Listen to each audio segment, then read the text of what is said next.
Good evening, everyone, and welcome to the latest edition of our lecture series on evidence, models, and explanation.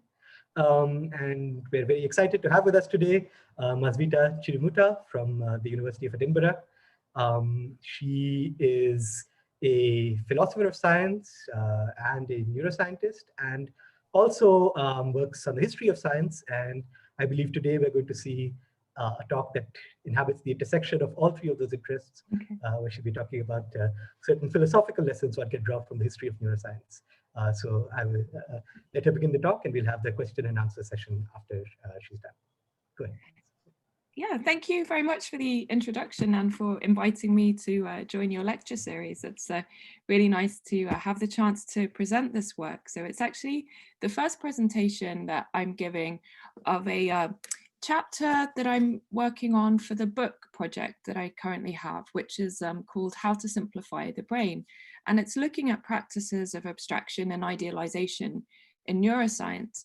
And then I came across this historical case of a way that people much earlier on in neuroscience found to simplify the brain. So yeah, this talk is about the lessons that we can draw from that. So yeah, so here's an outline of what I'll be talking about today. The first part is on this question, is it always a good thing for scientists to seek out simplicity? Because simplification or simplicity in science is just normally presented as a thing that adds value to science.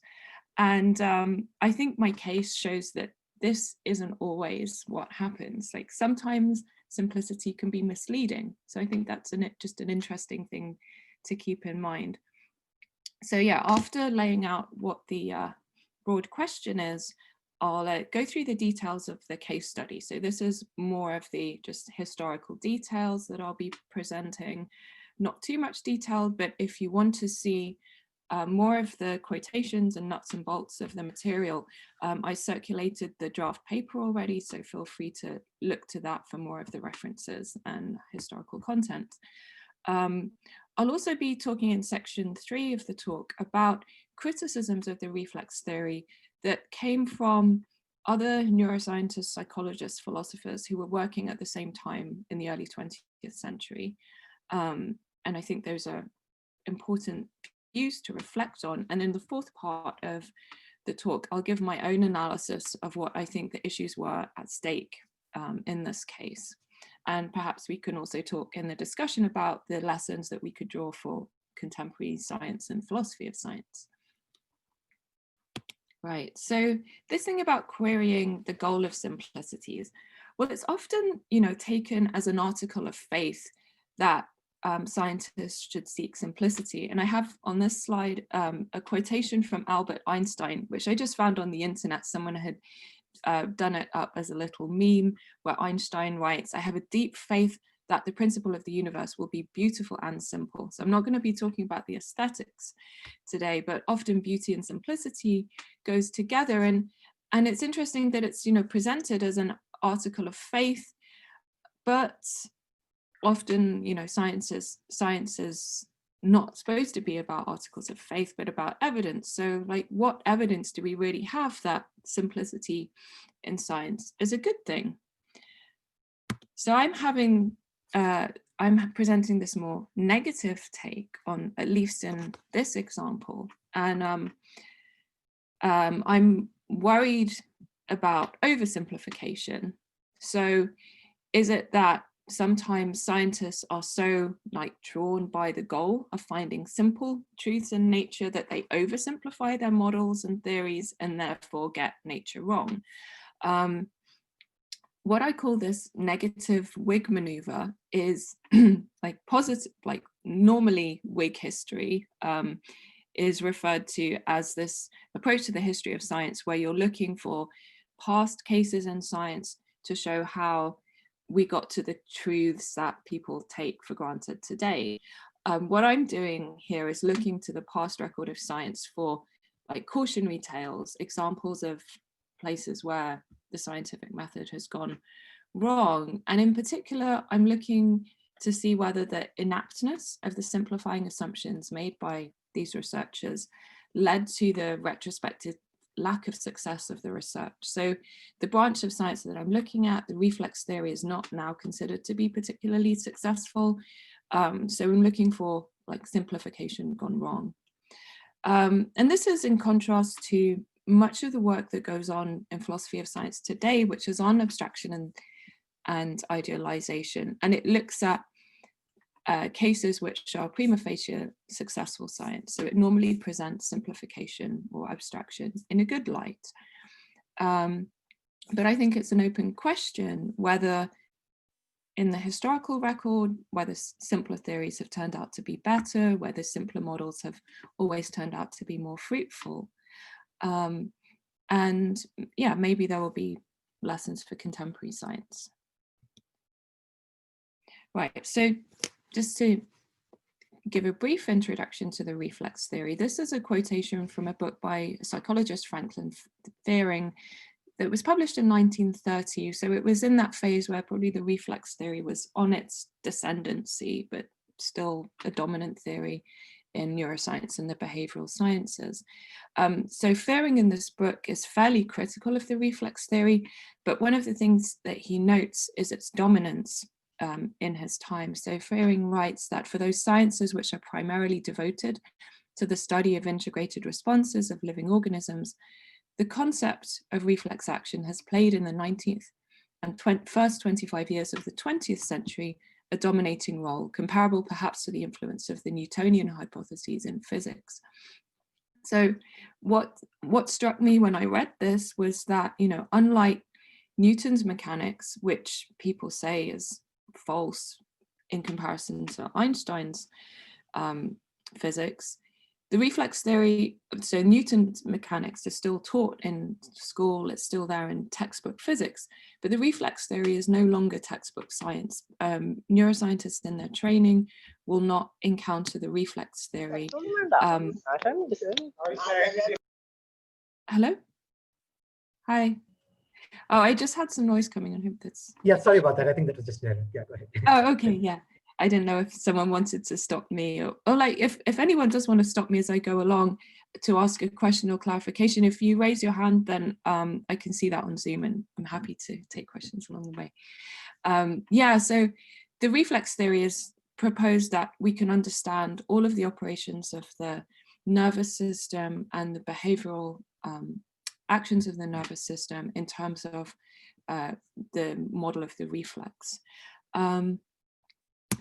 And what we do have still today as textbook science is the idea that reflexes exist. So you will have heard of or come across the patella reflex, the knee-jerk reflex, maybe in a doctor's examination when the doctor hits a hammer on your knee and checks that this reflex is working. The way that you blink your eye when an object looms towards you, that's still considered a reflex. You remove your hand from a hot object. These are all reflexes. So no one today doubts that there are certain operations of the nervous systems that we can describe as reflexes, but scientists no longer try to explain all of the operations of the nervous systems in terms of reflex elements. So this is what used to be believed in the early 20th century, or at least it was the dominant view, majority view, was that reflexes were the foundation for an entire theory of brain and behavior. Now, why is this a kind of simplification? Well, as we'll see a bit more in detail in the next section, it's a kind of simplification by reduction. What these scientists were doing in the reflex theory was a kind of decomposition of a complex system or phenomenon in terms of putative elementary parts. So this is a strategy which is described by Bechtel and Richardson in their book Discovering Complexity. But back in the early 20th century, when this project was in play, scientists were quite explicit about what they were doing in terms of this simplification by decomposition, which was ultimately a kind of reductionism. One physicist and philosopher of science, Percy Bridgman, also has this interesting observation about the role of reduction in his field, which we'll return to at the end of the talk. But he notes how reductionism, so a conviction of the significance of microscopic analysis, is connected with the belief in the ultimate simplicity of nature. So this is a connection that I haven't seen many contemporary philosophers of science making, that when you're a reductionist, what you're ultimately believing is this faith in the simplicity of nature. And I think this is a really important connection to make. Bridgman himself is skeptical about such beliefs. It goes together with his anti-realist operationalist notion of science, again, which we'll return to later on in the talk. Right, so now I'll tell you a bit more about what reflexology was. So there were very many practitioners that were involved in this approach to the nervous system. One physiologist who still has a very high reputation is Charles Scott Sherrington, the British physiologist. His book, The Integrative Action of the Nervous System, is a classic in the history of neuroscience, and it is a lot about reflexes. Another influential person involved in this theory was Jacques Loeb. For example, quoting from his book, The Mechanistic Conception of Life, he lays down this agenda that scientists should seek simplicity. So to quote, "It is better for the progress of science to derive the more complex phenomena from simpler components than to do the contrary." So this is this approach which I follow Bechtel and Richardson in calling decomposition. And he writes, "The progress of natural science depends upon the discovery of rationalistic elements or simple natural laws." So really science can only progress by finding simplicity out of what is apparently complex. So this is an approach which we can refer to as an atomistic one. We should remember that, you know, an atom originally means something ultimately undividable or ultimately simple in the etymological sense of atom. So what reflexologists, people doing the reflex theory, were proposing was that they could find the most simple components of the nervous system, or the most elementary parts of behavior. So Jacques Loeb, in the draft that I sent around, I compare his research with that of Pavlov, who is still very famous and considered hugely influential in the history of behavioral science.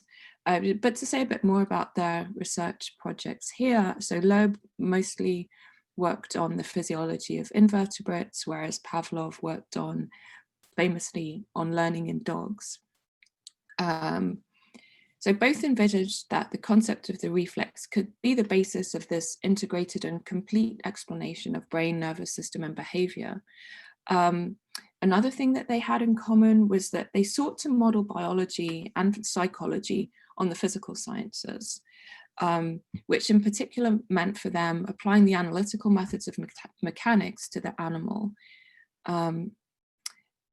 They aimed for this decomposition of the nervous system and movements of animals into these components, reflexes, which when taken together could account for the activity of the whole nervous system or the whole animal. So this decomposition into component parts, they were getting this idea from the methods of analysis and mechanics. And on the slide, you have two quotations that come in sort of introductory passages in these two books written by Loeb and Pavlov, where they're talking about the need to resolve the phenomena into elementary components. As Pavlov writes, reflexes are the elemental units in the mechanism of perpetual equilibration. So in case you're wondering what perpetual equilibration means, this is the mechanism through which an animal adapts its behavior to its surroundings. So balancing its behavior to its surroundings. This is something that an animal has to do all of the time. Reflexes so this is the problem solved by the nervous system, having to always adjust your behavior to changing conditions of the environment. And he says that reflexes are the elementary units which will explain this capacity. Okay. So another thing about this methodology of decomposition is the belief that the scientists can discover the atoms of the nervous system or the elements of behavior by examining experimental subjects such as invertebrates, which they refer to as the lower animals, or brainless vertebrates who've had their brains surgically removed. For example, I'm showing on the slide here a picture of Sherrington's cat decerebrator. So this was a device that he used to take out the cerebral cortex of a cat and keep the rest of the animal alive and do experiments on the reflexes that were supported by the rest of the nervous system, so the spine and the lower down centers of the brain. So the methodology here is that you can discover these elementary parts of the reflex of the nervous system by looking at the reduced system. So a vertebrate with its cerebral cortex removed, or a brainless invertebrate, so something like the jellyfish, the medusa that Loeb is depicting here. So the theory posited that without the mammal without the cerebral cortex, or vertebrate without the cerebral cortex, or an invertebrate would only have the simple reflexes, or in Pavlov's theory, these were called the unconditioned reflexes. So looking at these reduced systems, you could discover what these simple reflexes are, the elementary components. And then when you move to examining a whole complex animal like this dog doing something complicated like leaping towards a ball, then you would be able to analyze that total behavior in terms of these simple elementary parts. So they actually believed that a complex action like a dog leaping up to a ball was, if you like, a concatenation, a summing together of this chain of simple reflexes. So the point being that in the dog, which is intact, which has its whole brain there, the simple reflexes are masked or hidden by these more complex learned behaviors as well, and that they're subject to some inhibitory responses. So you have to examine the reduced system in order to have the simple components revealed. This is just illustrating something about Pavlov's version of the theory, where the famous division is between unconditioned and conditioned reflexes. So unconditioned reflexes are the reflexes that an animal like this puppy will have at birth, this puppy on the left-hand side. So a puppy will, from day one, salivate when it's near food, when its food is there ready to eat. Famously, Pavlov trained his dogs to salivate in response to novel stimuli like the flashing of a light or the ringing of a bell. So these learned or trained reflexes are what he called conditioned reflexes. And for Pavlov, the conditioned reflexes were had their neural substrate in the cerebral hemispheres in the cortex, and the unconditioned reflexes were just due to the operations of the peripheral nervous system, or the spine, and the lower structures of the brain. So again, you have this distinction between what's more elementary and less elementary, reflected in the distinction between unconditioned and conditioned reflexes. So just to sum up these basic points about reflexology, it treats simple reflexes as atoms or elements of the nervous system and behavior. It asserts that these response patterns are stable and underlie apparent complexity of behaviors that are manifestly variant. And the methodology is a simplifying strategy. It's an attempt to explain complex appearances in terms of simpler but perhaps not immediately apparent parts and processes. Okay, so now I'll move on to criticisms of reflexology. Not that just that Pavlov has a bad reputation amongst dogs, but there are a number of people writing in the same period of the research that I was referring to, who were really very critical of this approach. So two philosophers you would have heard of, John Dewey and Maurice Merleau-Ponty. Dewey, this is from back in 1896, the reflex art concept in psychology, quite a famous paper. And Merleau-Ponty, so this book was his first book, came out initially in 1942. So probably after the peak of the dominance of the reflex psychology, but pretty much still within the lifetimes of people that were doing this kind of research, especially the later versions of the reflex theory that you find in behaviourist psychology in America. So that's one of Merleau-Ponty's main targets. Yeah, I should mention before that a lot of the tenets of the reflex theory, as I just described, sort of carried over into what is now referred to as behaviourist psychology. So people like B.F. Skinner, we'll meet later on in the talk, and Watson, who was trained by Loeb, they were really grounded in the reflex theory. Someone who's not so well known to philosophers of science as the neurologist Kurt Goldstein, with this very influential book, The Organism, is a lot of it is one long polemic against the reflex theory. So these are the 6 lines of criticism that I outline in the paper that I wrote. So not just from the 3 authors that I mentioned before, there's a few other people that we'll encounter, but a lot of their criticism converge on these points.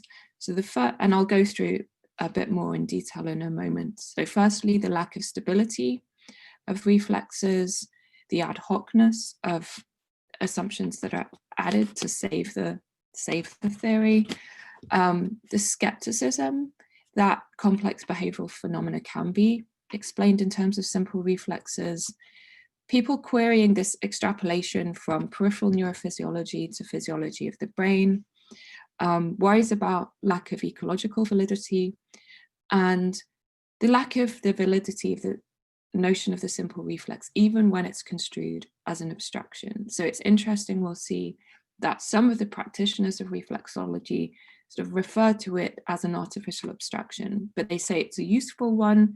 The critics of reflexology say it's just not a useful abstraction. So firstly, this worry about instability. So to think again about this notion that reflexes are the underlying atoms of the nervous system. So something that has this status of an underlying atom means it's simple and it's unchanging. But what was found experimentally is that even the simple reflexes showed some striking instability. So one of the features of a simple reflex, like the scratch reflex of a dog, the fact that a dog, if you scratch it at if you stimulate it at a certain point on its back, will then move its leg over to scratch that point.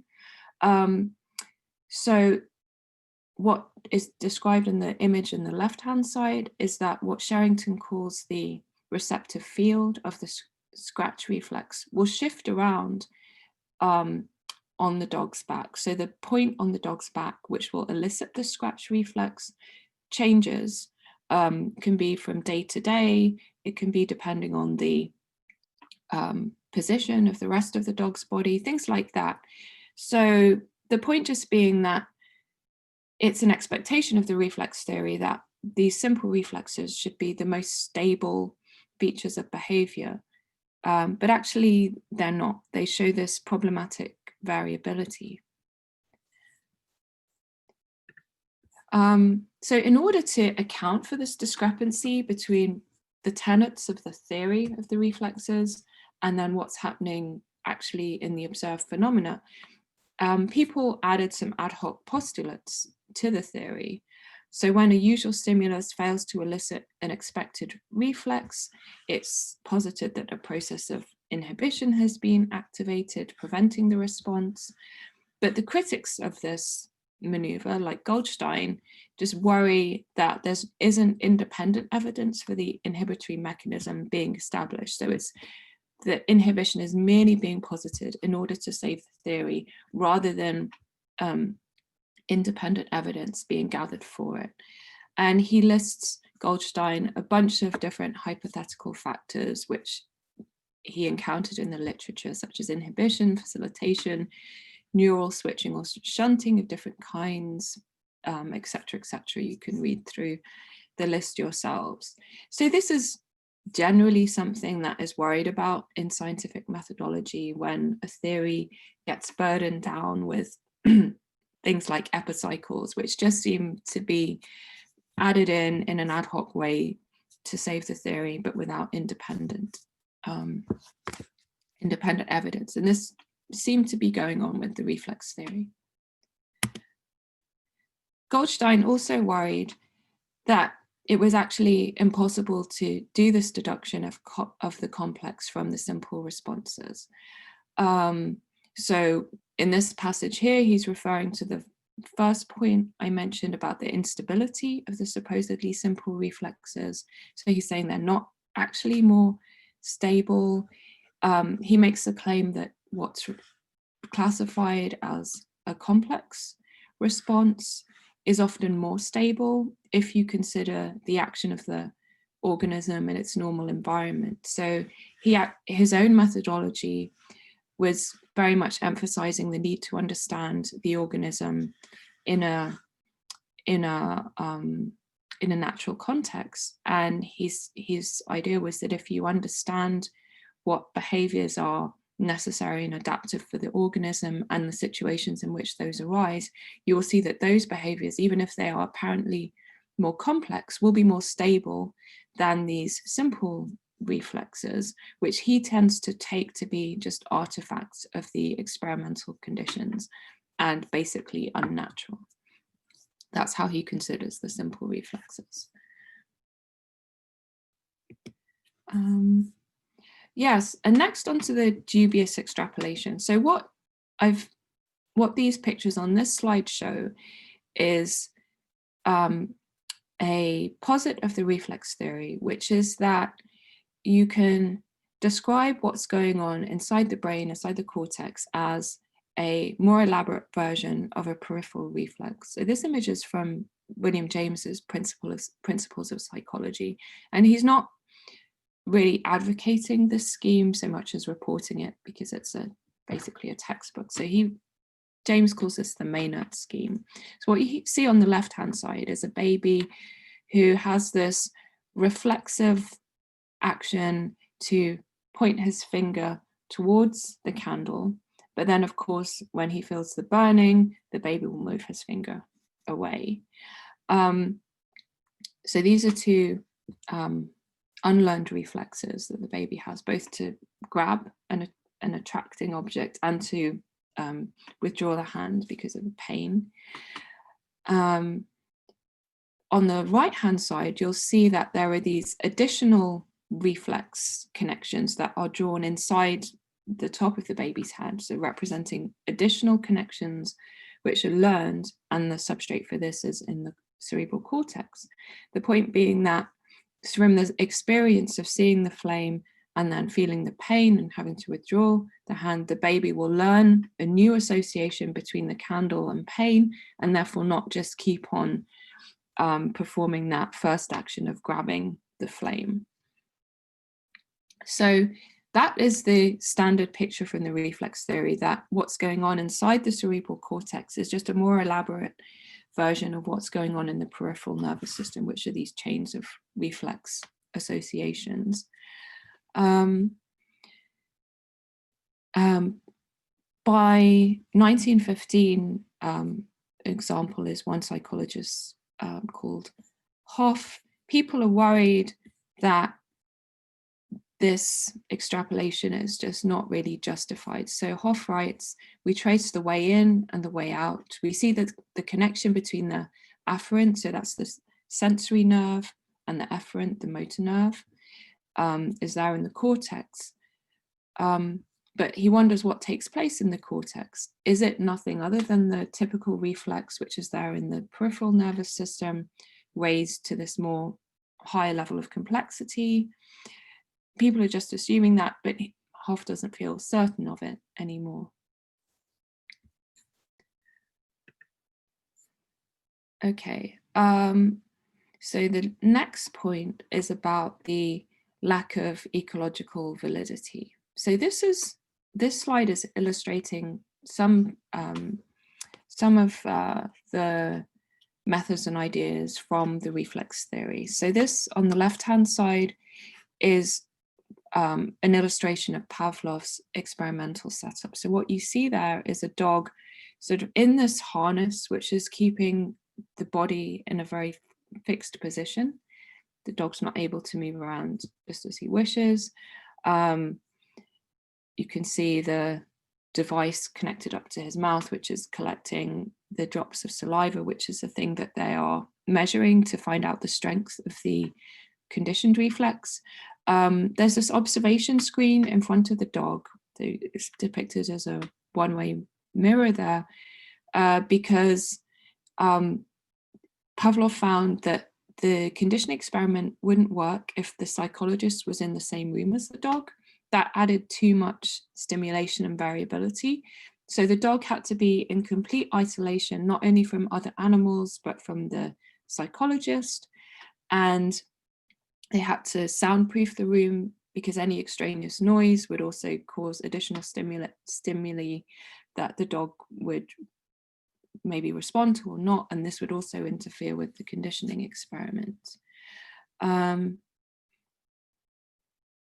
So Goldstein was very suspicious about the way that these conditioning experiments relied on such controlled experimental circumstances. And he thought about conditioning reflexes in general, that they couldn't account for how an animal in its own environment without humans would learn, because Goldstein thought that they, to quote, can originate only through man's interference with the animal's life and can be maintained only through persistent human influence, otherwise they disappear. So for Goldstein, what we call ecological validity was this core postulate. To quote Goldstein again, he wrote that no phenomenon should be considered without reference to the organism concerned and to the situation in which it appears. So he's basically saying that unless you're studying the animal in something like the environment in which it would naturally behave, you're not going to understand behavior. So on the right-hand side, you see an image taken from Loeb's Dynamics of Living Matter. What you see here is just trying to think what animal, I've forgotten what animal this is. Some strange animal some strange invertebrate that Loeb was studying. And this was what's depicted here is an example of galvanotropism. So Loeb thought that you could break down all animal behaviors into these reflexive responses that he called tropisms, like the tendency to go towards a particular stimulus or not another.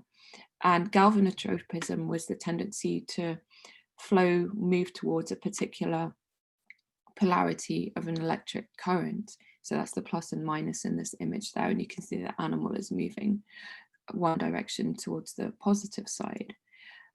So Loeb in one book tries to argue that galvanotropism is an elementary response which can be used to explain other more complex behaviors of the animal.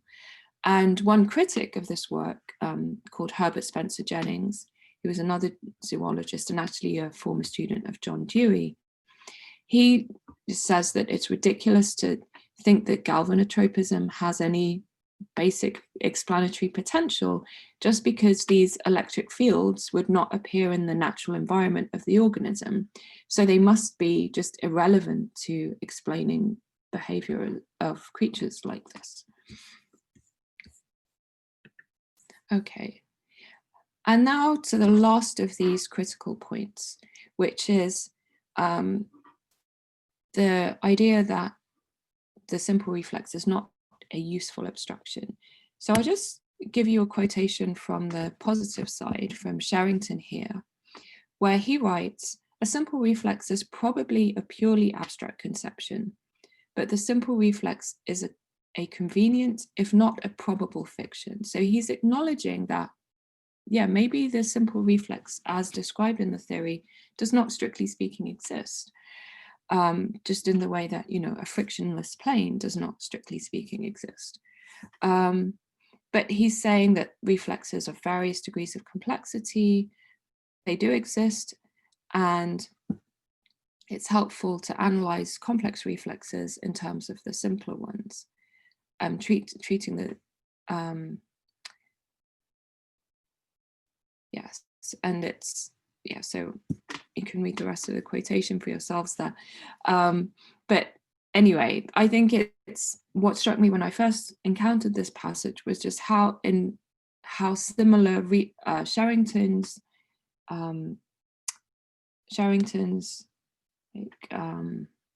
analysis of this as an abstraction, how similar that is to how philosophers of science today are talking about the usefulness of fictions, idealizations, and simplifying assumptions in cases of what we now think of as successful science, like in the ideal gas theory, where you'd say, well, we know that there is no gas that has perfect,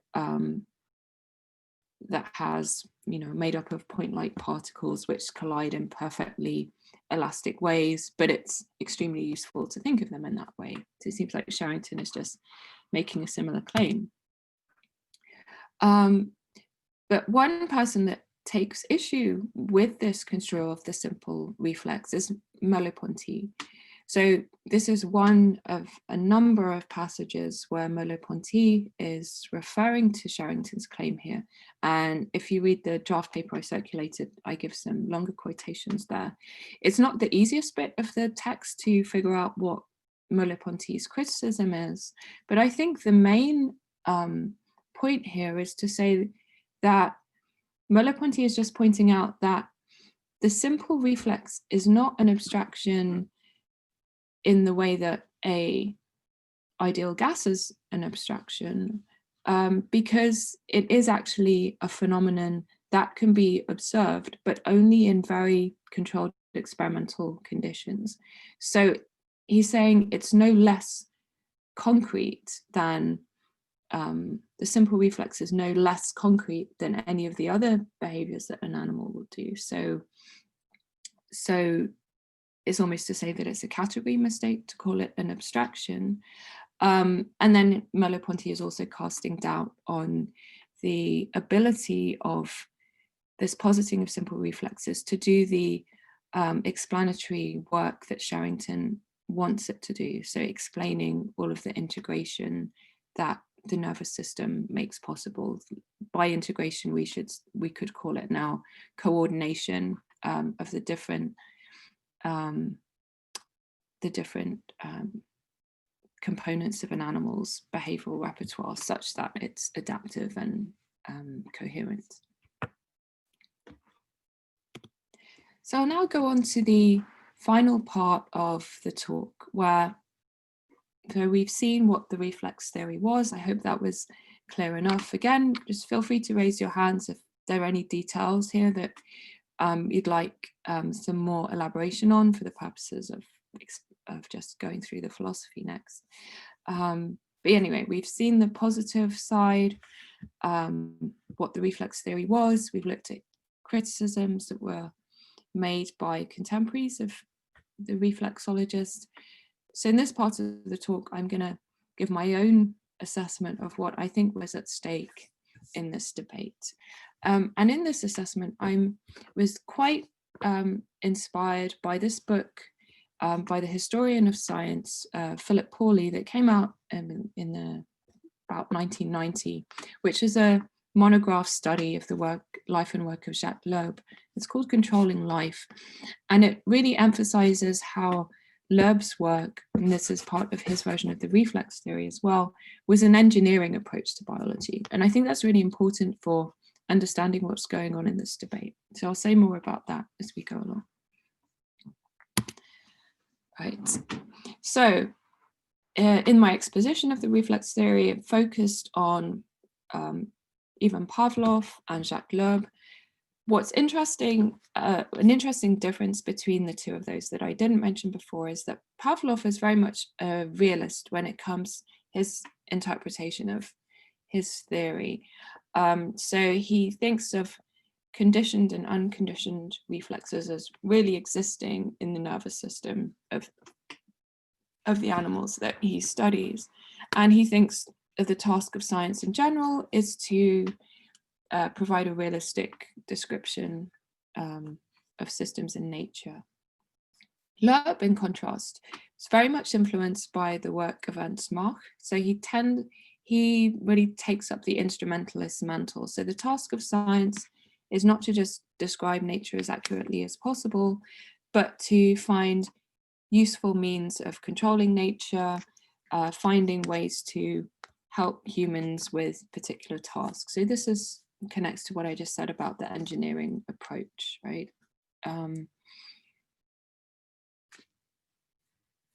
So yeah, I have this quotation here from Ernst Mach that the task of science is to provide the fully developed human individual with as perfect a means of orienting himself as possible. So it's not just, you know, an anti-realist skepticism about scientific models as descriptions of underlying reality, but actually a positive proposal about what science really is. It's this instrument for achieving certain goals. So one of the reasons I bring this up is because if you look at the criticisms of the reflex theory that I just outlined, a lot of them home in on the realist or ontologically strong interpretation of reflex theory. So they're casting doubt on the claims that simple reflexes really exist. So they're casting doubt on their existence, that you really do find these simple phenomena, or they're saying that, you know, outside of the laboratory, you know, conditioning just does not exist. It's therefore an artifact. It's whereas someone like Pavlov really did think that conditioning existed outside of the laboratory, and they thought you could explain animal behavior in the wild in those terms. So I think it's important to note that there were reflexologists who weren't realists in that way, and therefore the criticisms that we just encountered have less bite against those anti-realist versions of the reflex theory. So Loeb, in his instrumentalism, had a big influence on students like Crozier, who then went on to teach the behaviorist psychology Skinner. And you can see this approach in the two quotations that I have on this slide, where they write, the reflex is exactly comparable to any other well-established scientific concept, from the electron to the gene. It is not observed in isolation, but the notion at it is arrived at by a certain set of operations. It is the conceptual expression of a correlation between certain observed events, called in this case stimulus and response, and has no validity beyond this correlation. So they're saying that all the reflex is connections between these observable phenomena, and you should not try and make any inferences to its existence beyond these experimental observations. And they're saying that this is just how science is in general. So what you mean by electron or gene is not a underlying thing that exists in nature that the science is making inferences to, but it is just a way of compactly describing relationships between observables. And you'll notice here the links to the operationalism of Bridgman. So I mentioned Bridgman earlier, he comes back again. So again, there are like historical connections between Skinner and Bridgman. So Skinner being someone who read Bridgman and was influenced by him. behaviorist psychology itself was very heavily operationalist. It's saying like just forgetting about questions about what mental states or inner hidden states really are, but just defining them in terms of third person observable operations. That's very well documented as a uptake from operationalism. So we noted before that Bridgman has these interesting reflections about the role of simplicity in science. So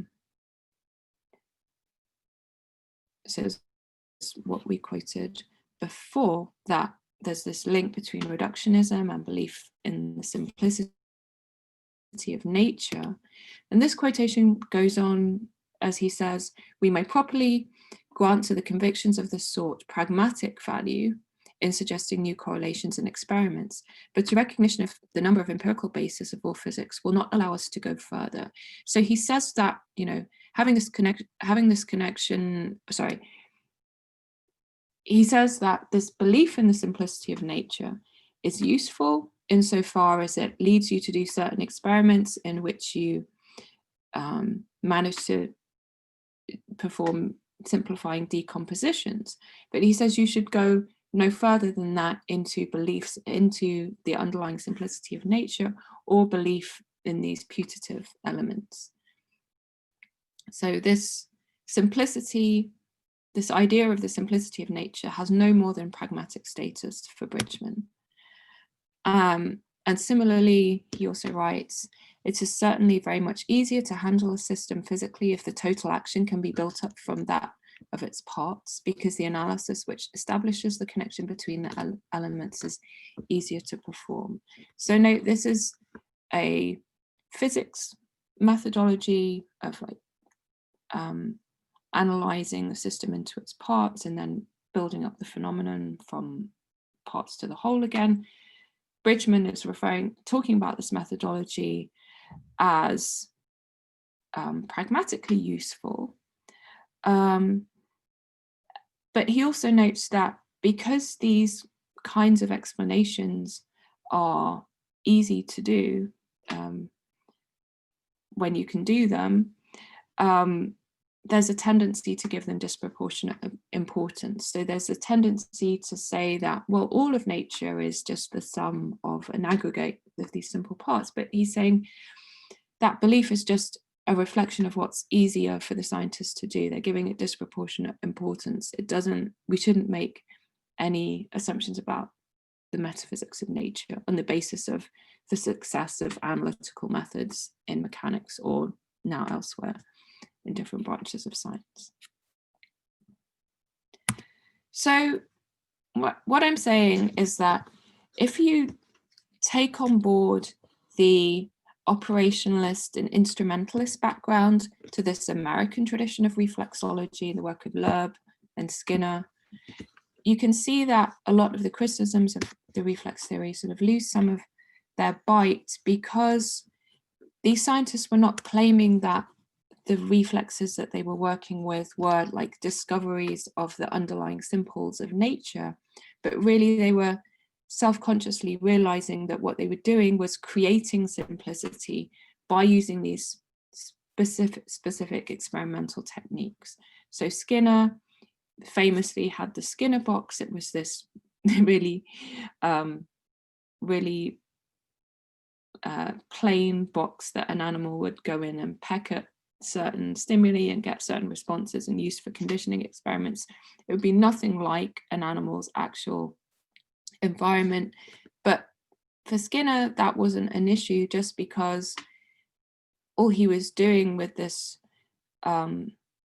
reference to simplicity, or this use of a simple setup, was actually trying to create phenomenon de novo, rather than trying to find out what phenomena were really there in nature independently of the experiment. So in other words, they were self-conscious about disregarding ecological validity. It was like consistent with this methodology that you could just forget about ecological validity. So that big criticism that we saw before, it was not really relevant to their program. So this is how Pauli writes about Lobian science, saying that the original organization and normal processes of organisms no longer seem scientifically privileged. Nature was merely one state among an indefinite number of possibilities, and a state that could be scientifically boring. So in other words, if the goal of science is not considered to be just discovery of nature how it is, but to create certain phenomena which would be useful for human action in the world, then ecological validity becomes an irrelevance just by itself.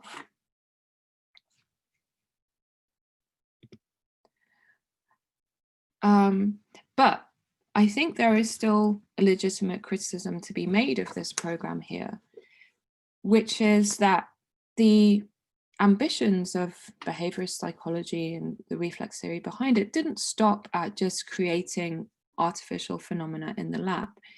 Skinner and people who worked with him actually wanted to have the tools to create certain animal behaviors in the real world outside of the laboratory. So this, to quote from Skinner here, he writes, "The basic engineering problem is to acquire control. It is not a matter of bringing the world into the laboratory, but of extending the practices of an experimental science to the world at large." And Skinner was actually quite well known for projects which were aiming to have impacts like well beyond the laboratory. So this pigeon project, so building off his conditioning experiments that he did on pigeons in the lab, he actually did some research on how it would be possible to have pigeon guided missiles in World War II. So actually using pigeons as, if you like, kamikaze pilots for missiles. This book, Walden 2, is about like a behavioral engineering project for human society.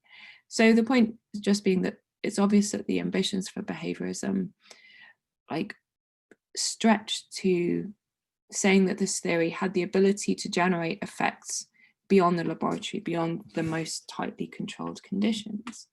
So it set itself a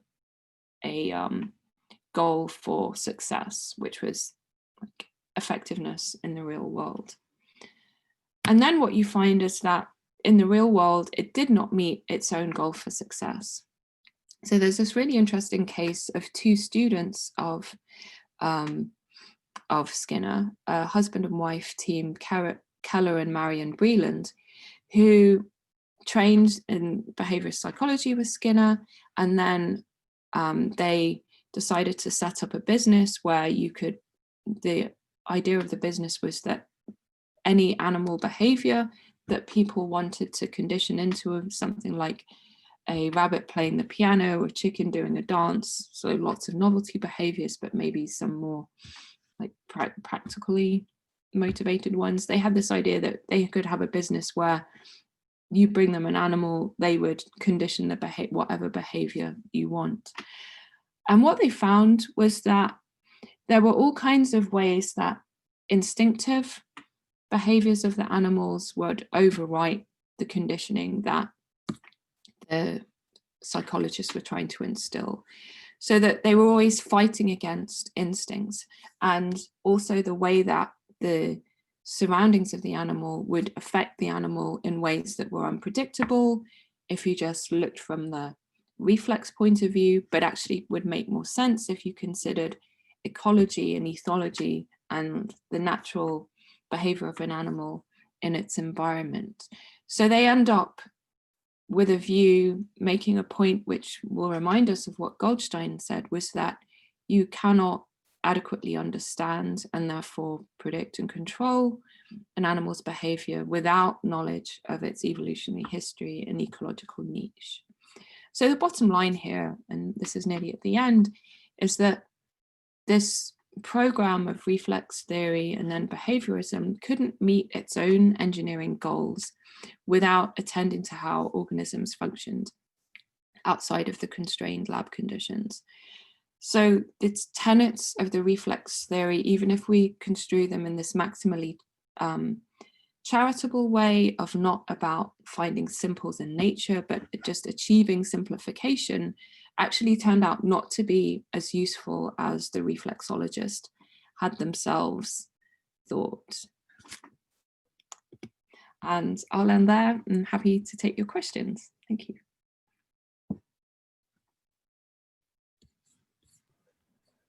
Thank you very much for that talk.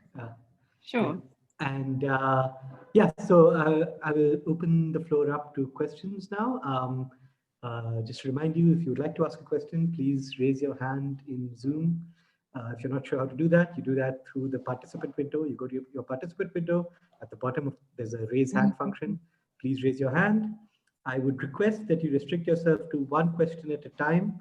And if you have more than one question, you can circle back. You can raise your hand again. I'll come back to you. But at a time, please just ask one question. You can also, if you would prefer not to ask your question in person for whatever reason, or speak your question out, you can type it into the chat and I'll read it out. I think there's already a question in the chat, so I'll read that out to begin with. But meanwhile, please raise your hand if you have any further questions. Yeah, okay. Should I call on people or will you call on people? I'll call on them. I'll sure. handle that. So Shrita has a question that she's typed in the chat. I'll just read that out. She says, the necessity of having a controlled environment calls into question the credibility of any scientific experiment. Studying animals in a natural habitat would be more challenging for sure.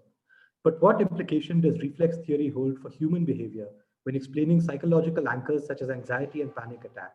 Can studies based on such psychological phenomena or simplified models of human behavior be called into question? Yeah, so I think this is one of the lessons from this case study, which, thanks for pointing that out. That's a nice application or a set of questions that we could consider for contemporary research. So I think, but at the same time, I don't know like how much we can generalize. So I would say, I mean, in the cases of what we consider successful science, there's enough of a match between what happens in the controlled experimental conditions and the phenomena that people are trying to like generate or control outside of the laboratory, that it's considered that the lab phenomena is true enough of nature, and it just has this status of like, this is how the world is, and this is like the model that we use because it has this wide applicability. My hunch is, and I don't know, and it's like a hunch, I haven't like got a fleshed out theory or argument for it, is that you're more likely to get examples of the successful transference of a simplified model in systems in physical science than you are in biology and then in psychology. So there seems to be something about physical systems which lend themselves to that successful extrapolation, whereas in biology and in human behavior more specifically, there's more sensitivity to contextual factors in the actual subjects that you're looking at, such that you're less likely to get successful transference. But it seems like the high status of physics and the way that physical sciences have been so successful in predicting and controlling nature has set up that model of simplification in lab and then transference where possible elsewhere, as if you like the gold standard of how science should proceed. And I think that was one of the things that went wrong in reflexology, this reliance on this physics type model and then actually trying to ignore what is peculiar to biological systems. So that could well be happening today, and science around mental health. But I don't know how much of that science is really relying on such artificially controlled conditions as opposed to more ecologically valid conditions for humans. So I think it's a really interesting set of questions. Okay, thank you. Jyoti, you have a question? Hello, thanks for the wonderful talk. Mm-hmm. Pavlov dogs reminds me of my own dog who is 4 years old. And every time I pick up a leash or break an egg, he comes running towards me. Mm-hmm. So I think that is a sort of reflex reaction towards a conditioned stimulus. Mm-hmm. Sure. But more than simplicity, which is considered to be a scientific virtue. I think this is more of a reductionism that is happening here. Right. But I'm afraid for how much this can provide sufficient reasons for explanation of a more complex phenomena, especially in a rational human or rational animals, I would rather say, because they are more complex and they can forge a reflex. So this seems to be like one of the major failure of reflex theory, even though I can personally see how it has been successful on lower animals. So, so what would you like to say something about this? Yeah. Yes. I mean, one thing I wonder, and just, but I'm not sure if this is really a new question, but one of the things I wonder about what happens with Pavlov's dog is that the very fact that he chose for his experimental subject an animal that had been bred by humans for so long precisely for their trainability. So actually, the dog itself is not just one amongst other organisms that have evolved by natural selection, but it's actually one that's been selectively reared by humans in order to do tasks for humans. And so I feel like conditionability has probably been bred into dogs in a way that it hasn't been bred into most other animals, certainly not non-domestic animals. So there's something already that is artifactual about a dog as opposed to about a wolf, right? But that doesn't mean to say that these phenomena are not real or not existing, because certainly, as you say, dogs do get conditioned quite readily to new stimuli. So I think the problem there is the extrapolation that Pavlov was making from conditioning to saying, well, we can explain how any animal learns from birth, like new relations between things in its environment. He just thought that it was the same conditioning mechanism across the board, whether it's a domestic dog or a wolf or anything with a cortex. He thought this is how they adapt to their environment, and he really neglected the ways that, you know, dog training and then conditioning in the experiment was something like quite peculiar to what's going on with that human-dog interaction. Thank you so much. Thanks, Jyoti. Don has a question. Don, go ahead. Yeah, hi. I have two lines of thought going on, and I'm trying to put that into a coherent question. And perhaps I might be mixing up your paper on reflexology and also as well as your cybernetic brain, your other reason brain, right? So the difference between, so in this paper you make this distinction between simplicity and abstraction, and at points you say, well, it's abstraction or simplicity. Yeah. And it looks like the objection raised by philosophers like Merleau-Ponty is saying, looks, abstraction is supposed to be, you know, the unreality of those entities which are supposed, which gain significance only under those controlled settings, right? And then, so when we come to the, you know, the lessons for contemporary research, so if the idea is, look, there is a problem with this reductionism, this oversimplification, then should we be saying that, well, it's something like what Merleau-Ponty said, that you know, under experimental conditions, you seem to have the significance, but then it fails in ecological validity, right? So that is what you finally ended up saying.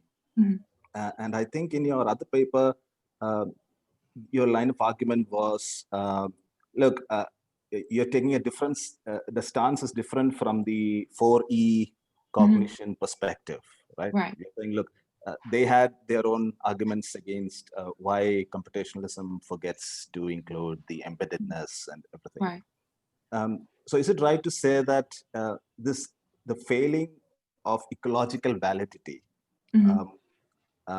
first of all, in what is it to do with simplification in the way Merleau-Ponty pointed it out, or is it the form of abstraction that you find in contemporary neuroscience, cognitive neuroscience research, where they come up with a more abstract model which supposedly is supposed from a complex description, and you leave out some details and come to an abstract theory.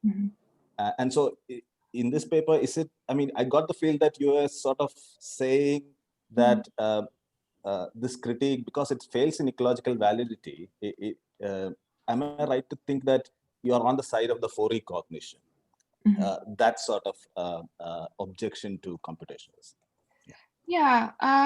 Yeah, so thanks. I haven't thought so much about the relationship between those two different papers. I wrote them at different times, but yeah, there is some overlap in the content.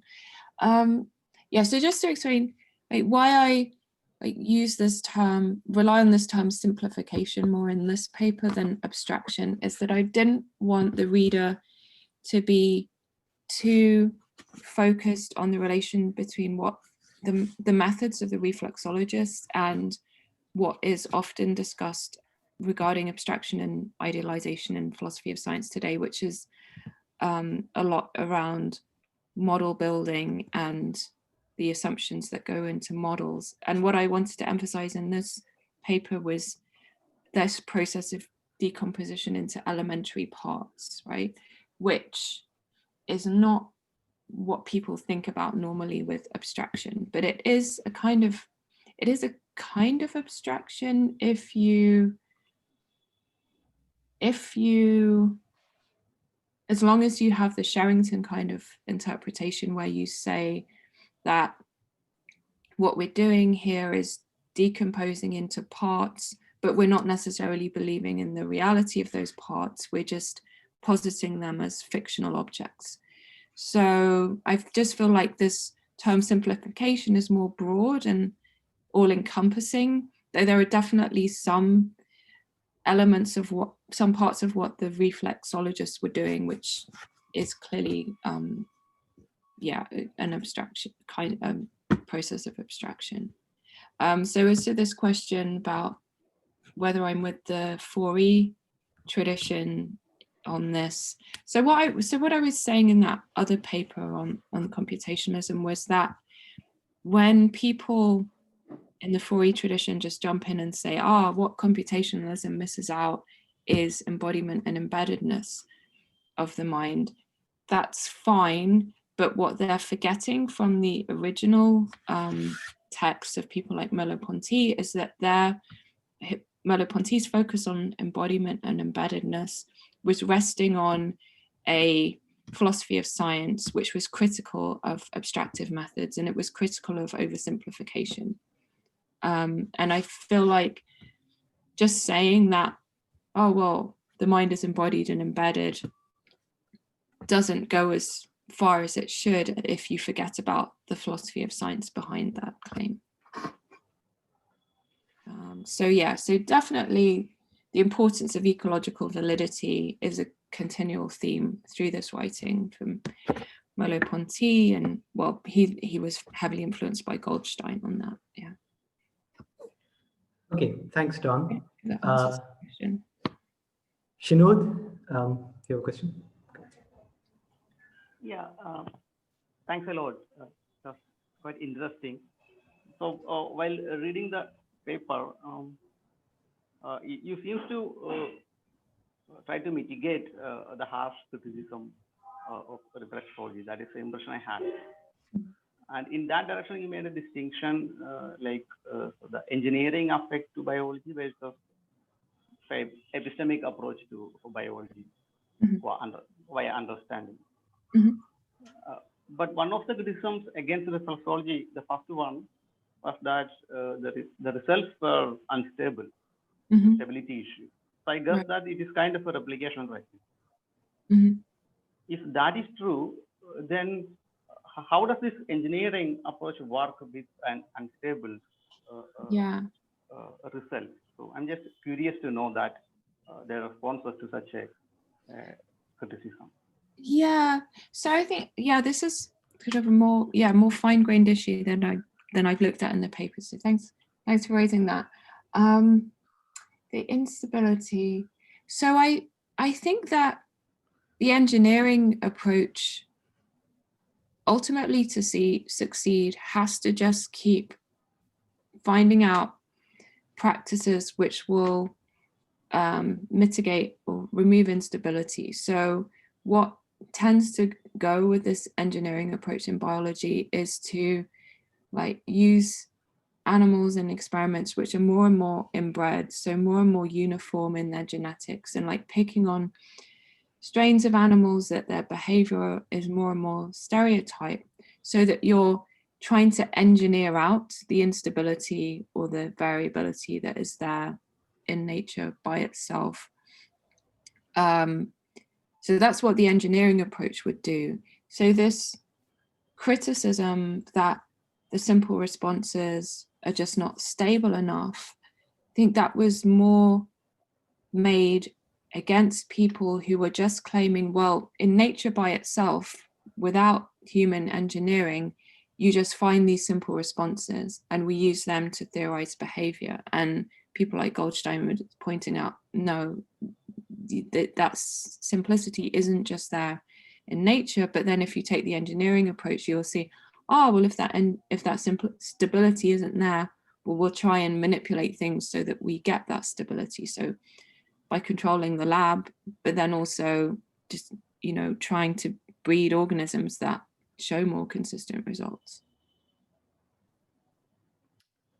Okay, thanks, Chirimuuta. Darshi, you have a question? Please go ahead. You're muted, Darshi. Yeah, okay. So I have a sort of a general question. Near the end, you said that reflexology could not meet its own engineering goals. So, like, first, I think, like, within a Lacatoshian perspective, so it is not that the research program became degenerate. It, you know, so, not meeting your own goals might mean to go back and revise your goals, or maybe change your goals, and change your research, but I'm more interested in implications to philosophy because I do pure philosophy. Now, what happens in philosophy is very different. I mean, I think we have research programs also, right? But people very readily abandon them. Okay, they're like too fixed on their goals. They don't want to go back and revise them. And some other offshoots, come about. Then everybody jumps on and goes on the offshoots. And the main program it came out of, that just gets abandoned.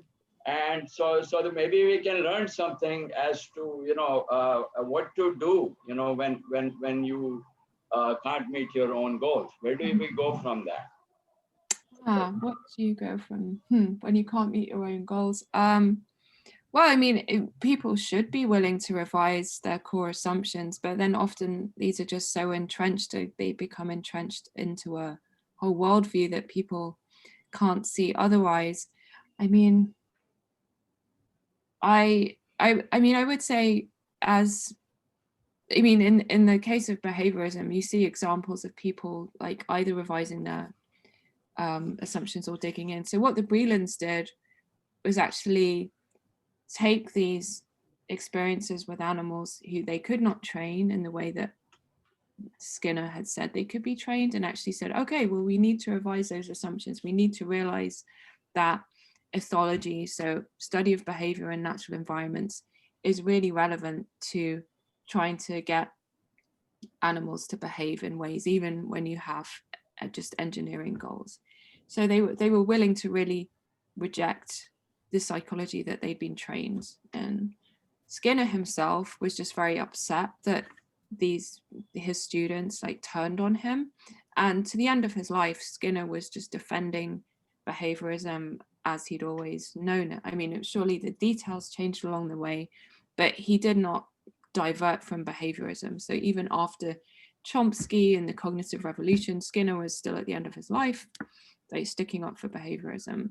So it just seems to like boil down to like human flexibility and like how much you have invested in a certain program, whether you're willing to revise it. But ideally, we always ought to be willing to revise some of our core assumptions. Okay, thanks, Tashi.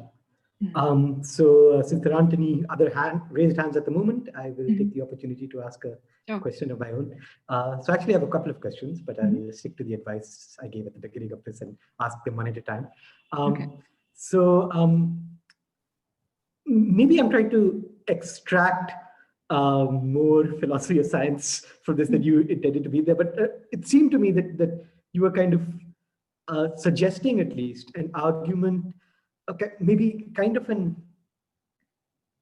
analogy to draw kind of analogy to the kind of pessimistic induction argument, where this is kind of one brick in this broader edifice which could help kind of contest the idea that simplification as a strategy is something that one would expect to lead to at least realist-friendly scientific theories, right? Like we shouldn't expect simplification to be an important strategy in the toolbox of a realist philosopher of science or scientist. That's not the way. Best way to think of it is not as a guide to reality. Now, I suppose my question is, but in order to make that argument, so the suggestion I got at the end with your example from the team, the husband and wife team, I forget the name, but was that what they eventually realized is that you're going to have to bring in this kind of non-mechanistic explanation, because you would have to rely on things like evolutionary history, ecological niche, and so on.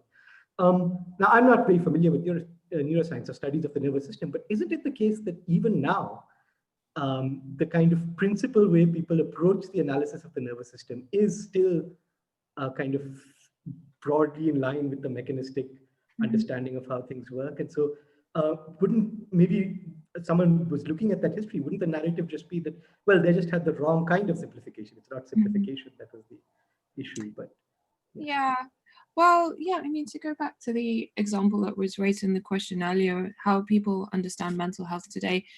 And yeah, often the leading approaches to that are highly mechanistic and reductionistic. So looking for, one pharmaceutical intervention which will target a certain neurotransmitter, and this will lead to a big behavioral modification. So you can see the analogy there to the earlier notion. So this is completely, for example, disregarding the behavioral context in which they behave in a condition like anxiety or depression would occur, and just say, okay, we can reduce that down to this phenomenon being an imbalance of neurotransmitters, and then we target the neurotransmitters. And and that approach is built into it that you can ignore the context.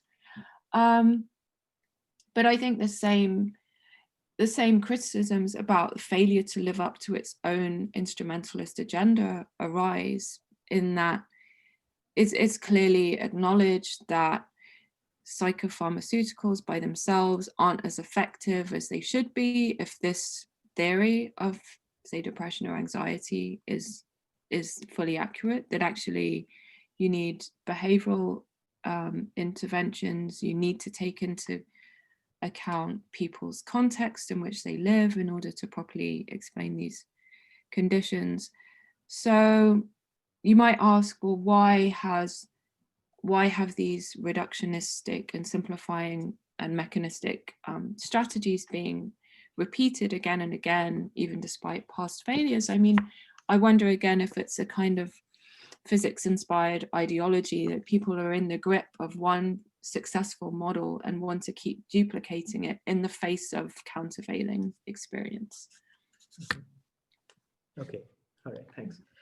Don has another question. Go ahead, Don.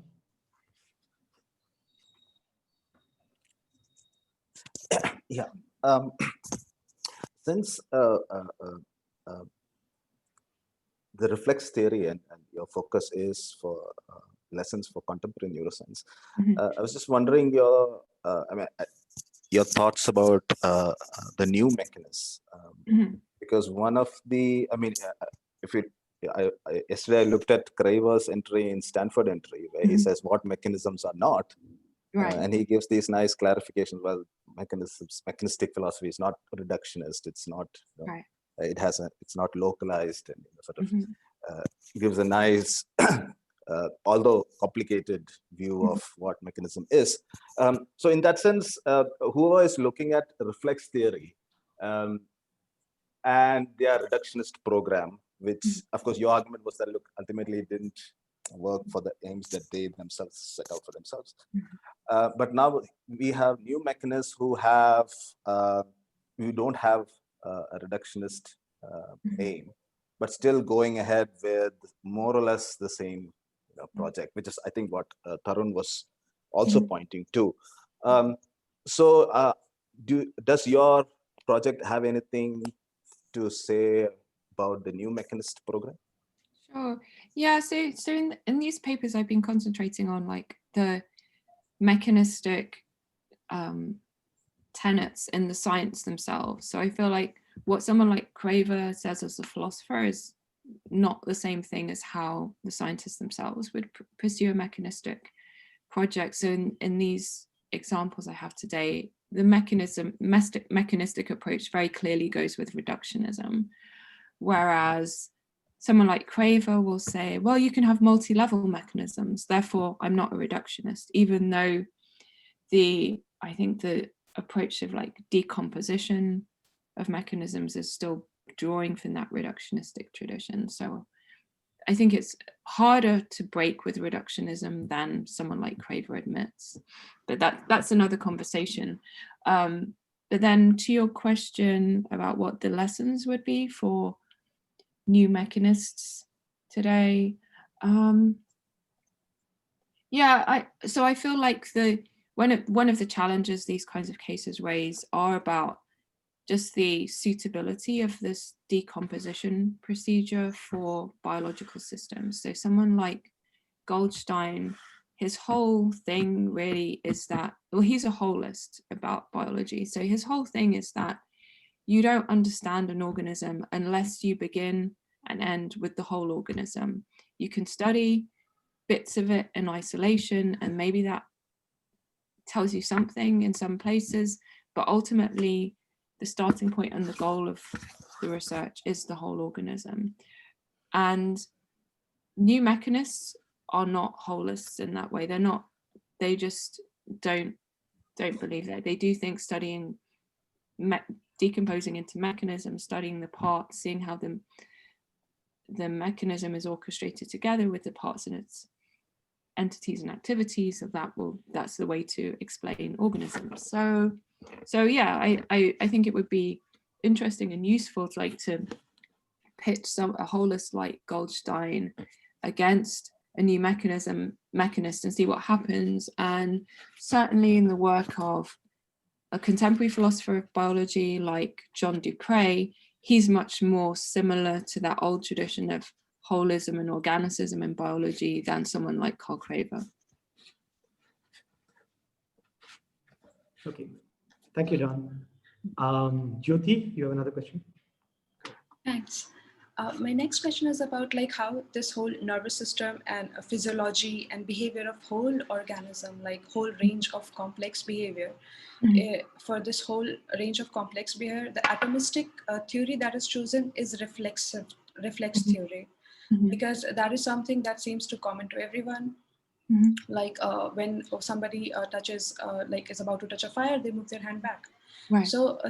But I was slightly surprised, because I thought it would have been something like cell or something in like matter, like atom. Yeah. So something like that. So not much has been said about why this reflex theory was said to be simplistic theory, like the atomic theory. So there's this thing, yeah, that's right. There's this thing, if you're a reductionist anywhere, why don't you always go down to the smallest units, right? Why don't you go to real atoms rather than the reflex, which is obviously made up of lots of atoms and lots of cells. So I think there is this move here that like every branch of science, the idea is that every branch of science should proceed by reductionist decomposition, but only down to the level of like the relevant simplest parts for that particular branch of science. So in biology, the relevant level is considered to be the cell normally. And it's very, I think it's very significant that the reflex theory kind of was developed following the discoveries of cell biology and then the introduction of the cell as, if you like, the atoms of biological systems, normally speaking. And then neurophysiology coming in as its own thing, and then realizing, well, yeah, we have neurons, which are cells, but then if we want to find like the smallest relevant working parts of the nervous system, actually there is this slightly bigger unit, which is a reflex, and that is at minimum made up of two cells, so an afferent neuron and an efferent neuron, so a sensory neuron and motor neuron. So it's like a reductionism, but making the common sense assumption that for more complex systems, you don't always need to go down to the smallest level of components. Thank you. Thanks, Jyoti. Darshi, you have another question? Sorry, another general question, because I'm not, quite informed on reductionism within biology. But if I talk about some other types of reductions in the past, like, chemistry to physics or biology to chemistry, and even more what I am informed about is mathematics to logic. Okay. Again, I think I'm piggybacking on Tarun and Dawn a little bit, and to my original question, and that is that we could say that logicism failed, in its reduction because it didn't meet its own goals. Okay, in some ways. But that failure doesn't mean that the reductionism wasn't well directed. And I think it is still, that whole debate just went out, is one of the things, but it's still an open debate as to, between logicists and intuitionists and formalists. I don't think there is any winner in this. So what I want to say is, like, one can take something from the, a lot of good things came out of this attempt of reduction, and that is being worked into, not only philosophy of mathematics, philosophy of logic, but to logic per se, and even maybe to branches of mathematics per se. So these reductions, not being able to do a reduction doesn't mean that in principle you can't. So the real question would be whether a reduction is possible in principle. I don't know if I can ask that question in biology, but in the mathematics side, I think I can ask, such a question. Yeah, so here we don't have a case of reduction between two theories in the way that you have like logic and mathematics to logic, or biology to chemistry, or chemistry to physics. So we're not talking about intertheoretic relationships. And it's in those cases of intertheoretic relationships where it makes sense to say, yes, reduction in principle, but just it's too hard to do the equations, so we can't in practice perform that reduction. The kind of reduction I'm talking about is from complex phenomena to some hypothetical simpler parts, which you could think of those parts as either abstract entities or simpler parts of nature, like these elementary behaviours or elementary parts of the nervous system. And it strikes me that unless you are fully convinced by the reflex theory, there is no way to talk about like reduction in principle without reduction in practice, because now from the perspective of contemporary neuroscience, it just doesn't seem credible that you can decompose the brain into reflex-like components. That's just not how people think about explanation in the brain anymore. I see this entirely. Okay. Okay, thanks, Dashi. So I have another question, and I think it's related to the discussion we've been having so far, maybe a little bit, but So you said earlier that you think that it's kind of a bad analogy with physics that might lead people to be attracted to this kind of reductionism or this particular form of mechanistic explanation. But it seems there's something else that's attractive about it, is that it's precisely what I think you will call the engineering approach, which is that you have this kind of generative account to come up with predictions, right? What makes the appropriate reduction base is that you have these kind of invariant causal relationships. So if you're able to break things down to a set of like fundamentally invariant causal relationships, and then you can think about how they combine, you can then use them to generate predictions about what is at the surface level very complex and variable behavior, right? And so that seems to be an attraction that's independent of, say, looking at physics, something that you might want to, given that you have this system that is on the surface extremely variable, extremely complex. And so my question is, from the holist perspective, so does the holist, someone like Goldstein, for example, do they have an comparable alternative, or do they simply reject that as what the science should be doing, right? Do they have a theory that would allow you to generate predictions in the same way that, say, a reductionist, because reductionist theory gives you kind of an algorithm for generating. Does the holist have that, or do they simply reject that as the basis for what science should be doing? Yeah, so I was just going to say, I mean, I think even this, what you're saying is not so much physics inspired, but this notion that you can find invariant causal relationships and generate predictions on the basis. I still feel like that is inspired by the still inspired by the science of mechanics, right? So I think people are referring to mechanics as the best example of that methodology. But yeah, taking your point about what Goldstein's alternative is.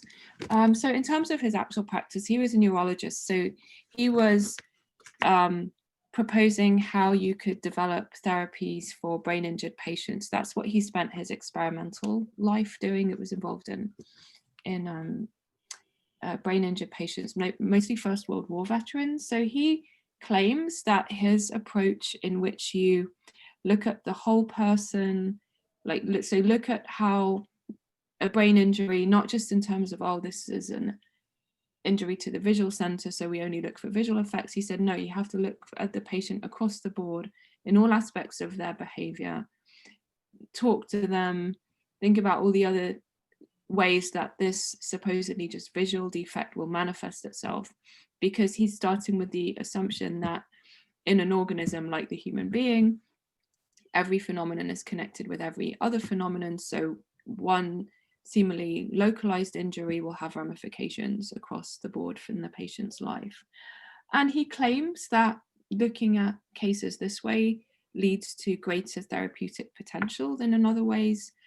I think that this approach had some influence in the history of neurology and neuropsychology, that people realized that the very localizing, very localistic approach to the nervous system wasn't accurate enough, and case studies are still very much used in this area, but it certainly hasn't had the impact in biology in general that someone like Goldstein thought that it could have. He thought that biology in general would have to turn against the mechanistic approach and not just always be studying bits of organisms in isolation as physical chemical systems, but always look at the whole organism. And that's certainly not the way that biology went after World War II. It went in this even more genetic, molecular biology direction. So, but then I feel like you could still voice Goldstein and raise legitimate questions about whether, the living world as it appears in the molecular biology lab is more or less a creation of the laboratory, as opposed to the way to understand the living world in general. So I wonder if that's a difference between, so you mentioned that Goldstein was mainly kind of a clinician, right? He was a practicing. Yeah. And so it seems, at least it sounds to me like what you have here is a difference in the aims, in kind of therapeutic aims and kind of broader kind of scientific explanatory aims. Yeah. That the idea of explaining this understanding this one system and being able to predict this one specific system, that we might be able to accomplish successfully using a holist approach. But that's not what a scientist in a lab is usually concerned with, right? They want a general algorithm for understanding, for predicting the behavior of many different kinds of systems in many different kinds of contexts. And I think that's right. So that's right. So Goldstein, being a practitioner, is happy with just single cases and not about the question of generalization and having a general theory that can apply as a template across the board. Whereas, the scientist in the lab wants to like a more general recipe that you can apply more broadly. Sana, you have a question? Hi, I wanted to ask something specific about conditioning. And we were talking about how there is the idea of ecological niche. There is a whole nature, debate about how behavior is sort of. So I was wondering that is it possible that so if we have a certain genetic disposition towards a certain kinds of behavior, wouldn't they themselves become aspects of that conditioning? Because I remember reading Skinner's Beyond Freedom and Dignity, where he talks about social engineering and creating environments. So would it be possible to talk about creating a range of environments where different range of behaviors could be conditioned? So I'm wondering because of course, Skinner did have the huge issue of not taking into account the internal structure of different organisms. So that issue is there. So I'm, of course, for now, keeping aside the deeper issues and just asking that, is it possible to look at behaviorism in connection with eliminative materialism as a space where we could have a range of environments where behaviors are conditioned according to the genetic disposition and the ecological sort of adaptability of the organism? That's pretty much. I think that's certainly consistent with behaviorism. A lot of the rejection of looking at internal factors that behaviorists like Skinner had was due to their operationalist dogma that you shouldn't posit anything more than what you can connect with observables. And certainly that was rejected with the cognitive revolution. And even late behaviorists like Tolman were already saying, well, I'm still a behaviorist, but I'm going to posit some internal factors as well. So once you go down that route, you can talk about genetic dispositions as sort of making a difference to whether one kind of conditioning is going to work and another maybe not work. And then I feel like reference to different environments, that's still part of behaviorism because you're basically looking at the relationship between environmental stimuli and the organism's responses. And so you will be interested in seeing what happens in different environments. But what is not part of behaviorism is the idea that there is one most important environment, and that is the natural environment. Okay, thanks, Jana. Don has another question. Go ahead, Don. You're muted, Don. You'll have to unmute, Right, yeah. I was just thinking whether when you were responding to Tarun, were the reflex theorists doing, now that we look at it, a sort of division in explanatory labor? Was that, they were trying to give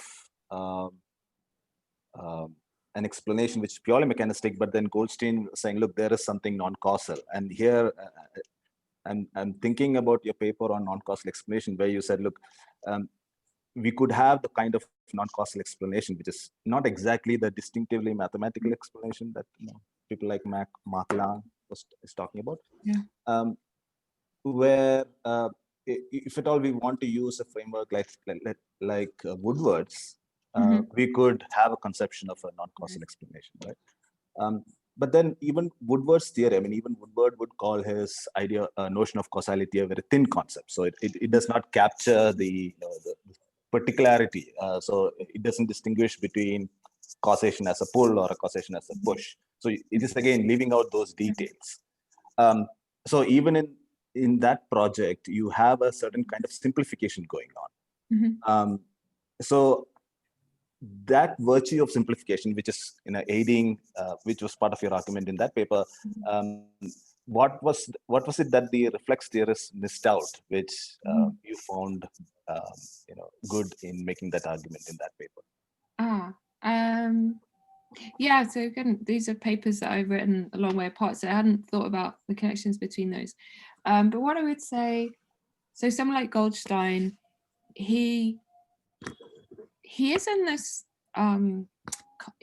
intellectual context in which it's sort of respectable still to think about some of the influences and factors in biology not being purely causal ones. So he's not thinking about mathematical explanation or math as non-causal explanation, but someone like von Uexküll, who's another important organicist of that era, is saying that, in biology, we need to think of like the form of a living organism, if you like, its structure, as giving us explanations of the organism which are not causal explanations, right? And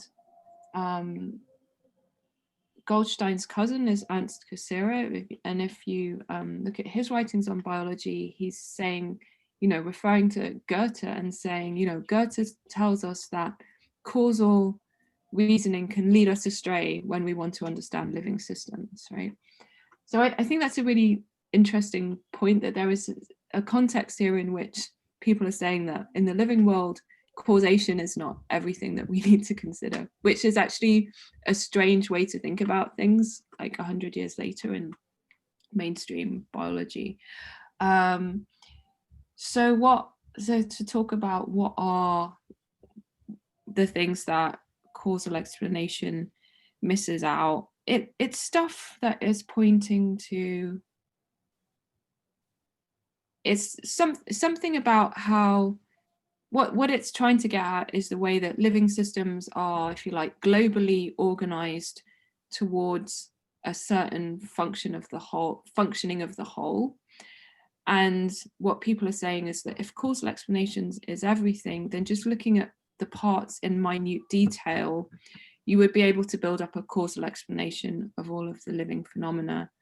And the failure of that process of working from the parts to the whole is leaving them to think that, well, there must be something different going on that is not just worked out by local causal interactions. Okay, thanks, Dawn. Mm-hmm. I was wondering whether the one major difference between the kind of strategies for simplification you were talking about in your talk, which came from kind of the behaviorist tradition and had these links to operationalism and so on. And so they really had this kind of fundamental anti-realist basis. Is it, so, and I think maybe also what you meant by the engineering approach is that the focus is really on prediction, right? Prediction and control. That's and in some sense, what the mechanistic approach that we have nowadays is very different in the sense that its focus is on explanation, right? The idea there is that mechanisms are useful for explanation. And so I'm wondering if you think there's a distinction there that one could draw, that perhaps thinking about the strategy of simplification for the purpose of prediction, where you're simplifying even if you're not committed to the existence of the underlying parts, there might be issues with that, but the kind of explanatory simplification that you have in the mechanistic tradition maybe is a different issue. Right? Yeah, there's certainly a different issue. I mean, someone like Craver, so the new mechanists, they are very much scientific realists. I mean, and they're realists about explanations, saying that these explanations are, exist in the world. They're ontic explanations. So it's a very strongly realist view, which means to say that they have to be extremely realist about the existence of the mechanisms which they are calling explanatory. So that's someone like Craver. But out of the new mechanists, like the view that I'm most sympathetic to is how Bill Bechtel thinks about mechanisms, which he grants are idealizations, because when you decompose an organism into its mechanisms, you are like putting a box around one part of the system and saying, we're just going to look at that and bracket the context. So he grants that that is an idealizing move, but it has this pragmatic use, which is like simplifying the system because you are like just ignoring, for the purposes of one explanation, a whole bunch of contextual factors. So I think as a philosophy of science position, I find that much more defensible, because I don't think it's credible to say that all of these neural mechanisms as described by neuroscientists today just exist in the brain in the way that they are depicted to. I think the natural system is just far more complicated than that, but these are useful ways to put boxes around things, and it might lead to a drug discovery or something, but it's just not the complete explanation in the way that Craver takes it to. Okay, thanks a lot. Any other questions? Any final questions for our speaker? Okay, I think we are done with questions. So thank you very much, Mazviita, for a wonderful talk and for a great and productive session. Thanks for being with us for so long. Thank you to everyone who participated in the questions and answers. I'm sure all of you found this as fulfilling as I did. And yeah, I hope to see many of you next week. Yeah. Yeah, well, thanks so much for inviting me. And yeah, I really enjoyed the Q&A, so appreciate that. Thank you. Thank you. Bye. All right. Bye-bye, everyone. See you next week, hopefully. Yeah. Bye.